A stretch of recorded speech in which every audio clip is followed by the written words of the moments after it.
Good afternoon mga kanukis, no? Update ko lang sa ating mga sinalang sa incubator mga kanukis.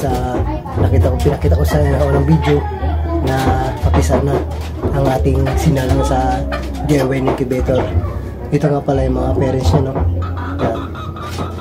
Yan, back to back yan mga kanukis.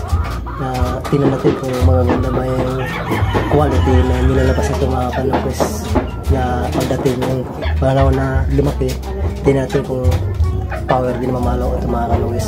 Tara, ating tingnan mga kanugis. Let's go. So yan ang mga kanugis, no? Ito na yung mga sinalang natin mga kanugis, oh. Yan. Ito na mga kanugis. Patuyo na. May tatlo pa tayong na hindi na na hindi pa lumalabas. Yan. Yan. Back to papa to mga kanugis.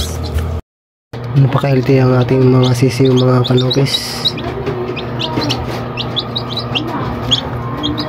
So yun lang mga kanukis, update na lang yun sa ating mga mapisa dito mga kanukis sa next video natin mga kanukis. So yun lang mga kanukis, bye bye.